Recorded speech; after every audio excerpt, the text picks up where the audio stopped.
पाकिस्तान और भारत के दरमियान आरजी जंगबंदी है और जब कभी भी मुज़ाकरात होंगे तो पाकिस्तान की जो अव्वलीन तरजीहात हैं वो मसला कश्मीर, इंडस वाटर ट्रीटी और पाकिस्तान के अंदर भारतीय स्पॉन्सर्ड जो दहशतगर्दी है उसके ऊपर बात की जाएगी। लेकिन ये तमाम चीज़ें क्या इंडिया को काबिल कबूल होंगी, क्योंकि उनकी जो पूरी सियासत है बिलखुसूस बीजेपी गवर्नमेंट की या मोदी सरकार की वो इसी के इर्द गिर्द और एंटी पाकिस्तान नैरेटिव के गिर्द घूमती है।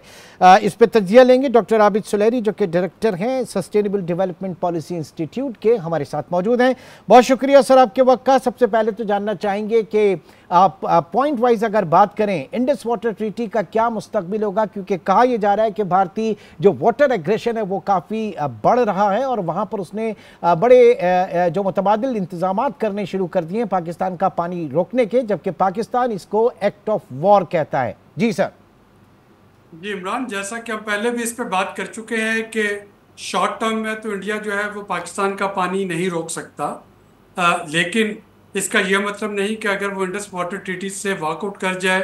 तो पाकिस्तान को वो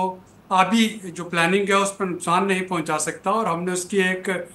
झलक जो थी वो चंद हफ्ते पहले देख ली, जबकि उसने कुछ अरसे के लिए दरिया झेलम पे जो थे वो अपने स्पिलवेज बंद कर दिए, तो वो आर्जी मुद्दत के लिए पानी रोक सकता है और फिर एकदम से उनको स्पिलवेज को खोल सकता है, जिससे कि सैलाबी कैफियत पैदा होने का खतरा है। लेकिन उससे जो ज़्यादा बड़ी बात है वो ये है कि जो मुझे वर्ल्ड बैंक की तरफ से इशारे मिल रहे हैं और वर्ल्ड बैंक प्रेसिडेंट अजय बांगा की स्टेटमेंट जो है वो बड़ी काबिल गौर है, जिसमें उन्होंने बड़े वाज़ेह तौर पे कह दिया। पहले तो उन्होंने कहा कि इंडस वाटर ट्रीटी को यकतरफा तौर पे उसको वॉकआउट नहीं किया जा सकता, उसको छोड़ा नहीं जा सकता, टर्मिनेट नहीं किया जा सकता। और फिर उसी सांस में उन्होंने ये बात भी कर दी कि अगर कोई मुल्क इसमें करना चाहे तो वर्ल्ड बैंक उसमें कुछ नहीं कर सकेगा, क्योंकि वर्ल्ड बैंक अक़वाम मुत्तहिदा का रोल अदा नहीं कर सकता। तो दूसरे लफ्ज़ों में उनका कहना यह था कि वर्ल्ड बैंक उसी सूरत में इन्फ्लुएंस कर सकेगा अगर दोनों पार्टीज जो हैं वो वर्ल्ड बैंक की सालिसी मानने को तैयार होंगी। अगर एक पार्टी जो है वो मैं ना मानूं की जिद पकड़ ले तो वहाँ पे वर्ल्ड बैंक कुछ नहीं कर सकता। और ये बड़ा ग्रेव सिचुएशन है पाकिस्तान के वाटर सिक्योरिटी के हवाले से कि हमें जो भी मुज़ाकरात करने होंगे, जो कि प्रेसिडेंट ट्रंप ने जिनकी तरफ इशारा किया था, उसमें हमें इंडस वाटर ट्रीटी पे कोई कंप्रोमाइज़ नहीं करना। इंडस वाटर ट्रीटी जो है वो पाकिस्तान की वाटर सिक्योरिटी और फूड सिक्योरिटी उसी तरह शाहरग की हैसियत रखती है जैसे कश्मीर हमारे लिए शाहरग की हैसियत रखता है। लेकिन डॉक्टर साहब इस एग्रीमेंट की जो सेंटिटी है वो ना 65 की जंग में इसको छेड़ा गया, ना 71 की जंग में, ना कारगिल, और इसके अलावा जो दीगर छोटे मोटे जो इंसिडेंट्स हुए या जो फॉल्स फ्लैग ऑपरेशंस भारत ने किए। लेकिन अब अगर इस तरह की चीज़ आ रही है तो पाकिस्तान किस तरीके से जो है वो पेशबंदी कर सकता है? क्या हमारी हिकमत अमली होनी क्या चाहिए फिर?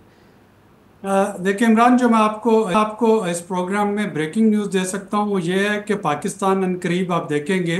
कि वर्ल्ड बैंक की कैटेगरी में वो साउथ एशिया का हिस्सा नहीं रहेगा। तो पाकिस्तान और अफ़गानिस्तान जो है ये मीना का हिस्सा बन जाएंगे, middle east and north Africa division जो है। तो वो साउथ अफ्रीका का जो डिवीज़न है, सॉरी साउथ एशिया का जो डिवीज़न है वो अब पाकिस्तान को नहीं डील किया करेगा, मुस्तकबिल में ये मीना का हिस्सा बन जाएगा। तो एक तो ये कि एडमिनिस्ट्रेटिवली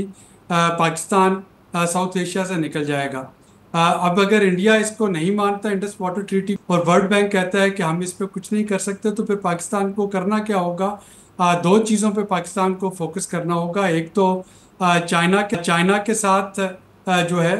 थोड़ी सी ये एक अंडरस्टैंडिंग आनी चाहिए, क्योंकि जो ट्रीटमेंट इंडिया पाकिस्तान के साथ करे चाइना को वही ट्रीटमेंट इंडिया के साथ करना होगी। चाइना अपर राइवेरियन है ब्रह्मपुत्रा बेसन पे, हाँ। और चाइना अगर इंडिया हमारी वाटर इंफॉर्मेशन शेयरिंग बंद कर देता है तो चाइना को इंडिया के साथ वाटर शेयरिंग बंद करना होगी, जैसा कि उसने 2019 में जब उसके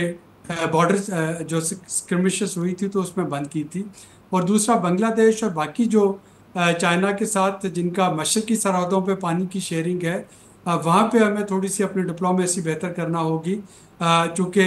जिस तरीके से हम लोअर राइपेरियन है मगरबी सरहदों पे इंडिया के, उसी तरह से बांग्लादेश जो है वो मशरकी सरहदों पे लोअर राइपेरियन है।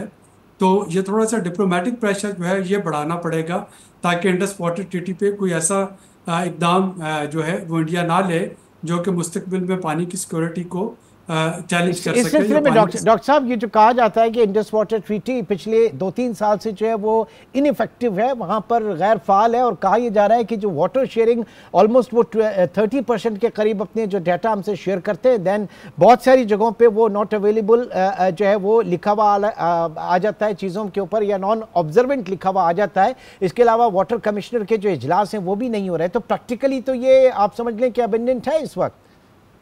जी बिल्कुल। और इसी का फायदा उठाते हुए अब इंडिया जो है ये कोई नए मंसूबे शुरू कर देगा जिसके लिए उसे पाकिस्तान से एनओसी लेने की ज़रूरत नहीं होगी, ना पाकिस्तान के साथ अपने डिज़ाइन शेयर करने की ज़रूरत होगी, जो अगेन बनते बनते 5-10 साल ले जाएंगे। लेकिन इसका मतलब ये है कि इंडिया ने आबी जारहियत की तरफ अब पूरी तरह से तैयारी शुरू कर दी, और दिस इज़ द टाइम कि हम उस आबी जारहियत को चैलेंज करें, और डिप्लोमेटिकली भी, और नेगोशिएशन अगर कोई भी ऐसा प्लेटफॉर्म मिलता है जिसमें कि हमें ये सीज फायर पे नेगोशिएशन करनी है, तो ये सीज फायर का एक लाजमी जुज़ जो है वो होना चाहिए इंडस वाटर ट्रीटी की सैंक्टिटी को बहाल करना। ठीक है, व्हाट अबाउट जो कश्मीर इशू इस वक्त पूरी दुनिया के सामने एक बार फिर आ चुका है, और इस मसला कश्मीर के हवाले से क्या 5 अगस्त 2019 की जो पोजीशन थी, पाकिस्तान चाहेगा कि उसको बहाल किया जाए, और बहाल किया जाए आर्टिकल 370 ए जो है उसको भी, और दीगर इस हवाले से जो शक्लें थी, भारत को क्या ये कबूल होगा? क्योंकि इस वक्त जो इंडियन गवर्नमेंट है उसकी जो पूरी की पूरी सियासत है वो इसी के इर्द गिर्द घूमती है। इमरान, जो अच्छी खबर है वो तो ये है कि ट्रंप इंतज़ामिया ने अनाउंसमेंट करके ऑटोमेटिकली इंडिया का जो मौक़िफ़ था कि कश्मीर दोनों मुल्कों का बायलैटरल मसला है और उस पर किसी तीसरी ताकत को मुदाखलत नहीं करनी चाहिए, उस सारे बयानिए को चैलेंज कर दिया, और अब वो एक तीसरी ताकत जो है वो दरमियान में आ गई। तो ये तो अच्छी खबर है। इसी तरह से जो बुरी खबर है वो ये है कि पाकिस्तान को आंखें बंद करके ट्रंप की सालिसी जो है वो उसको कबूल नहीं करना चाहिए। अगर हम इसको यकतरफा तौर पे सालिस मान लेते हैं, और आपने देखा कि इंडिया के इवन जो नरेंद्र मोदी की तकरीर थी सीज फायर के बाद, उसमें उन्होंने कहीं भी अमरीकी सालिसी का जिक्र नहीं किया। तो ये ना हो कि अगर हम सालिस मान लें और उसके बाद कोई इस तरह का जो सोल्यूशन है वो ट्रंप इंतज़ामिया पाकिस्तान पे थोप दे जिसका कि पाकिस्तान को मानना मुश्किल हो जाए, तो फिर हम बड़ी एक कॉम्प्लिकेटेड सिचुएशन में आ जाएंगे, तकरीबन उसी तरह की सिचुएशन जिस तरह की कि यूक्रेन है इस वक्त ज़ेलेंस्की। और आपने देखा कि पिछले हफ्ते ट्रंप ने कह दिया कि यूक्रेन और ज़ेलेंस्की जो है वो पीस बहाल करने के लिए कोई बहुत ज़्यादा सीरियस नहीं है। तो हमें बड़ा फूंक फूंक के कदम रखना होगा। एक तरफ हमें एक विंडो ऑफ अपॉर्चुनिटी नज़र आ रही है जिसमें हम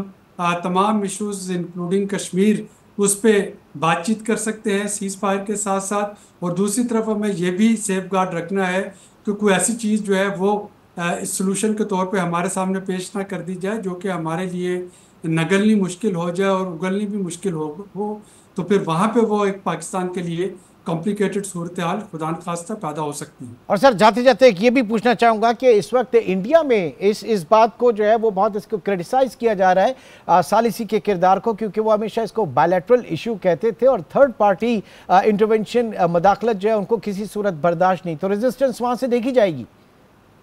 यकीनन वहाँ पर रेजिस्टेंस देखी जा रही है ऑलरेडी, और इस पे बात हो रही है, और यही वजह है जो मैंने आपको कहा कि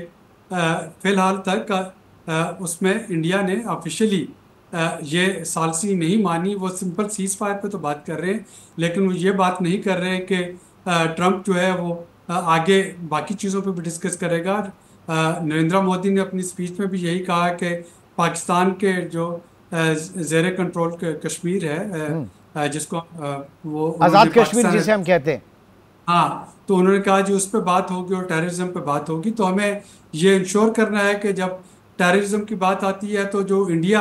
पाकिस्तान के अलावा जो कनाडा में उसने टेररिज्म की, जो वो अमेरिका में उसने टेररिज्म की कोशिश की, अटेम्प्टेड मर्डर की, उन चीज़ों को भी हाईलाइट करें। बलूचिस्तान में जो कुछ हो रहा है उसको भी हम हाईलाइट करें, और आबी जारहियत को भी हम हाईलाइट करें, और इसको ब्रॉडर जो है एक इश्यूज